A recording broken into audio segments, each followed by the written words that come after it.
a breakup with a dismissive avoidant who won't give you any answers is confusing enough. But then we log on and we see all of these websites encouraging us to do everything we can to do our best to get our dismissive avoidant back. We need to be kinder. We need to be more empathetic. We need to have more patience. And while you're at it, make sure you don't date anybody else. You need to wait around and show them that it's safe to love. Wait and wait and wait. In fact, why don't we take all of our loving qualities, ratchet them up to 11, but don't give them to anyone else. Save them for that one person who stabbed you in the back, hit the ejector button, and abandoned the relationship. This makes no earthly sense. Why are we saving and giving the very best of ourselves to the people who have treated us the worst? But nevertheless, people give this kind of advice all the time, and I know because for a long time, I bought into it. Hello friends, my name is Maria, and for almost 20 years, I let unavailable, dismissive people jerk me around, and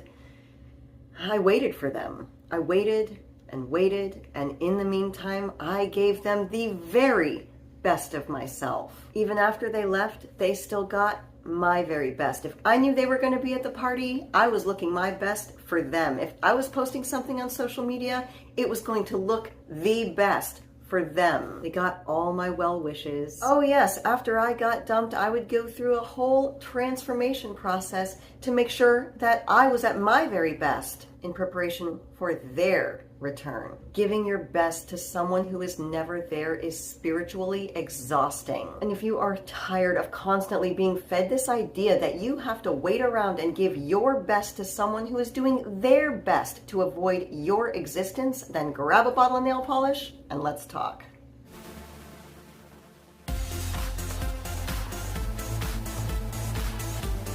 What if I told you there was a special guy in my life that I wore certain clothes for because I know that he likes it? What if I told you I was reading a book for someone to try to help them with a problem that they're having? What if I was texting this guy and I told you that I wanted to make sure I was the very first to wish him a happy holiday? Now, what if I told you that 3 months earlier, this guy dumped me, and not only does he rarely talk to me, but I've heard that he's flirting with other girls at a local gym. Suddenly, that changes everything. All the thoughtful gestures, they don't quite make sense anymore. In fact, you might tell people that Maria, she's going through something. But when you struggle with attachment issues, abandonment wounds, limerence, I mean, you mix those things with a blindsiding breakup and you're not exactly seeing through a clear lens. So really what we're talking about today is boundaries, and why is there so much social pressure to continue to be friends and be kind with people who have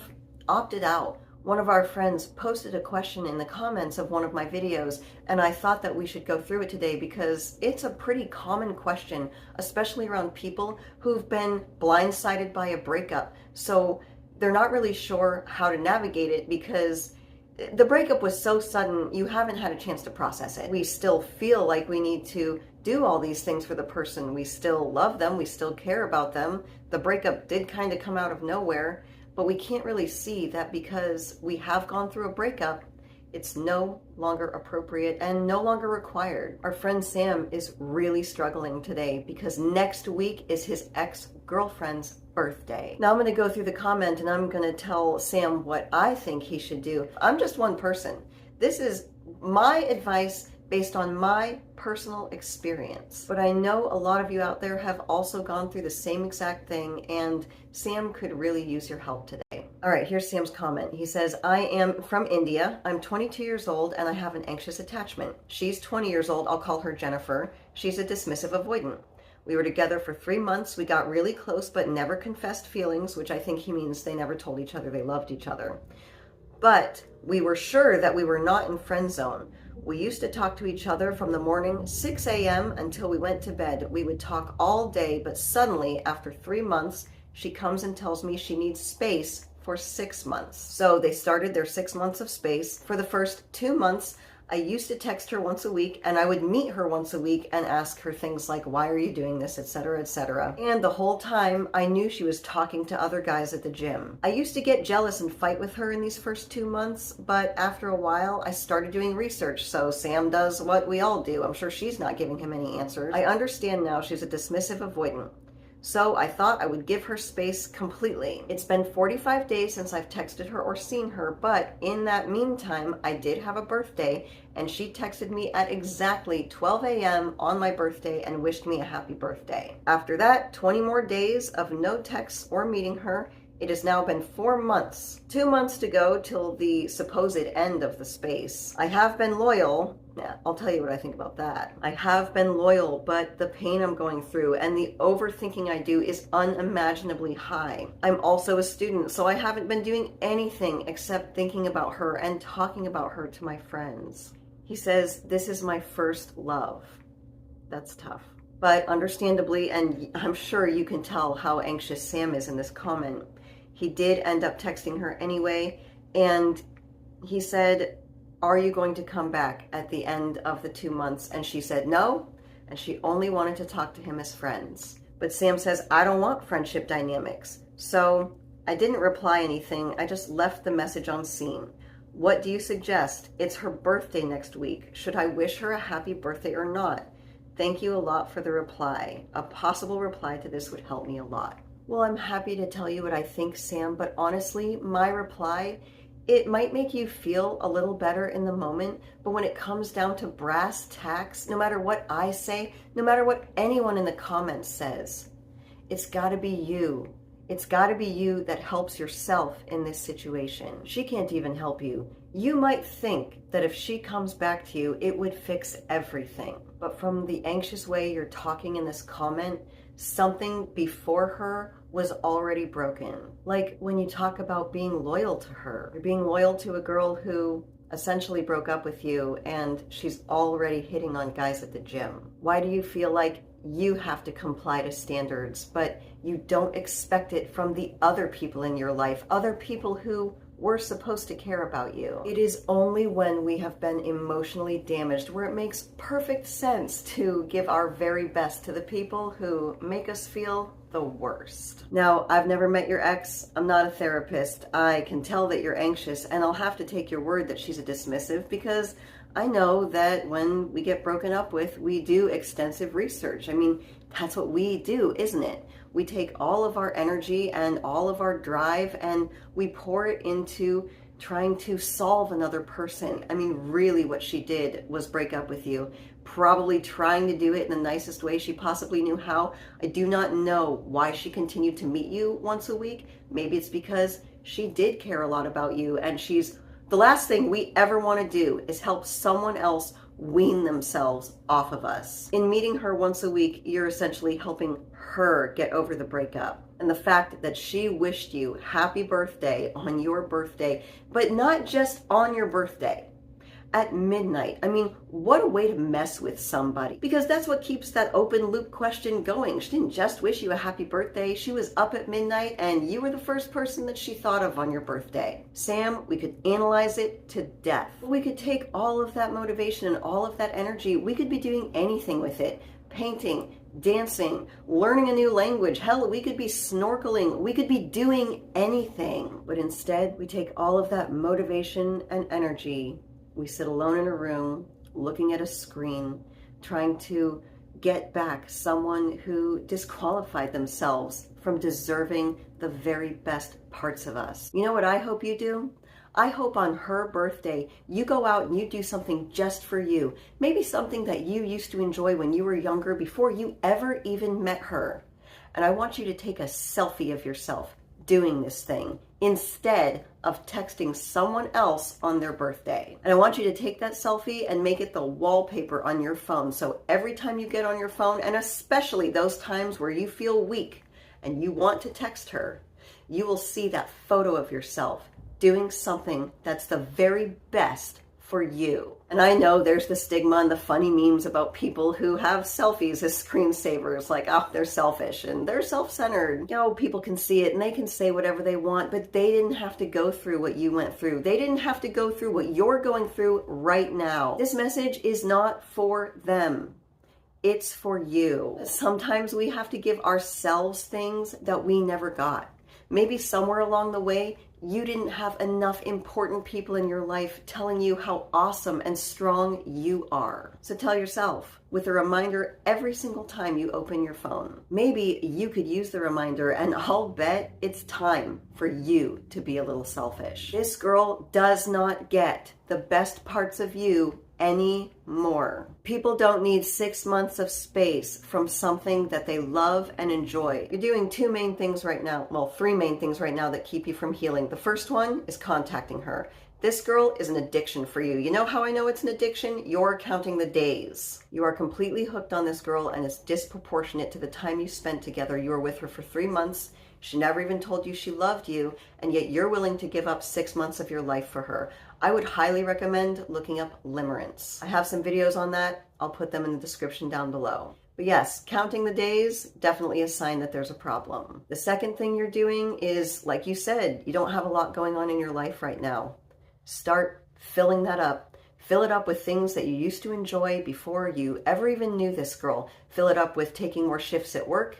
Fill it with people. If you're more of a computer person, I have a social media group. It's a public group where we try to share positive things and encourage each other. I'll put the link to that down below. The third thing that I would definitely advise you to get a handle on in the future, do not make this girl your entire world. You're talking to her from 6 a.m. until you go to bed at night. You're integrating her into everything about your entire day. You're making her your life. That's backwards. You want to make your own life and then invite other people to be a part of it. A part, Sam, not the whole thing. That's a big reason why you're having a hard time letting this girl go.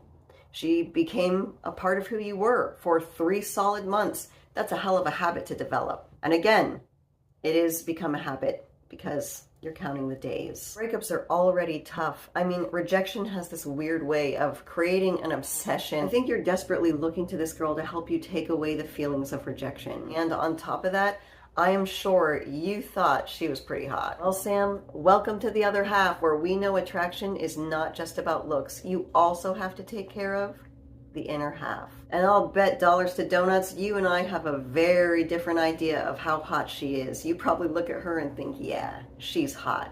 Well, I'm looking at what she's doing to you and I'm thinking, ooh, that's hot. That hurts. Stay away. Please don't fool yourself into this scarcity mindset that you'll never get someone who looks that good ever again. Do not pedestalize this girl. You knew her for 3 months. You don't know anything about her. Not really.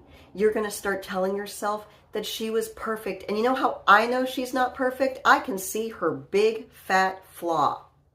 Her flaw in your relationship is that she didn't want the relationship. She is not perfect for you because she doesn't want a relationship with you. People who are perfect for you love you back. And the bottom line here is, Sam, this was your first love. It would be hard for anybody. It's just going to be hard, and it doesn't matter if you're anxious or she's dismissive. We all struggle with different mental health issues in dating. And if you enjoy the subject of dating with a happier, more secure mindset, please share this video with someone that you know is struggling. Someone like Sam who could really use help. But my main point with that is virtually all of us go through it. It's almost like a rite of passage as a human being. If you live on this planet long enough, you are destined to lose a first love. One of the hardest lessons that we learn is that no matter how badly we want something, we cannot control circumstances and we cannot control people. The only thing you can control is how you respond in this situation. How are you going to set yourself up for your career in dating? Are you going to teach yourself that you're not good enough and you need to wait around for everyone else? Or are you going to teach yourself boundaries? You have a lot of love to give, and if somebody breaks up with you, They don't get it anymore. This girl only wants to be friends with you, and you do not want the friend zone, so you don't continue the relationship. A friendship with her would be a lie. So you're really not doing either one of you any favors. If you don't get out now, she'll keep you right where she wants you for years. And I'm sure there's a lot of people in the comments that can attest to that, including me. It's time to take all of your caring and turn it inward. Sit and ask yourself, what happened in my life where I became the kind of person who said it was okay to take the most precious gift I could give someone, which is my time, and give it to someone who gives me nothing in return? Are you really okay with that? Sam, this girl doesn't get the best parts of you. Start giving your best to yourself. Get selfish. Stop letting that big, tough, strong guy inside of you be misrepresented by your anxious tendencies that lie to you and tell you that you are incapable of not sending one text message. And I promise you, you're only 22. Someday, if you work on this now, you will be in a relationship with someone who gives you all the things that you are looking for. And this girl, this Jennifer, she won't even matter. It's so crazy how once we find real sustainable love, it just seems to give us everything back that we ever thought that we lost. And you're not even consider this girl as a loss. If you don't believe me, I have another video about why when my dismissive avoidant left me, it ended up being the best day ever. And I will put a link to that down below. And I get it, young women are incredibly attractive, but you know what else is incredibly attractive? Young guys who grow up to be confident, centered men. You have the opportunity to do that for yourself, Sam, and no matter what I or anyone else tells you, the only person who can do it is you. You can do it, Sam. You can. You're only 22 and you are motivated. We just got to get you motivated down the right path. And how do you know you're on the right path? You will know it the day that you finally 100% agree that people who ditch you, dump you, and make you feel like crap don't get happy birthday text messages. But don't worry, there is still plenty you can give her for her birthday. You can give her the opportunity to miss you. You can give her the opportunity to think about you when those guys at the gym aren't all they're cracked up to be. You get to give her the gift of having moments where she might miss you, but she knows better than to reach out because she can tell that you respect yourself more than that. You get to give her the gift of wondering about you, and when she logs on to your social media page, she gets to see you smiling with your shiny new girlfriend who loves you back. You get to give her the gift of eating her heart out. And you better give her what she wants, Sam, because she is in fact the birthday girl by Essie Nails. It was so nice to meet you, Sam. My name is Maria Adriana. You did not have to live my life, but I certainly hope you can learn something from it. As always, thank you for visiting The Other Half.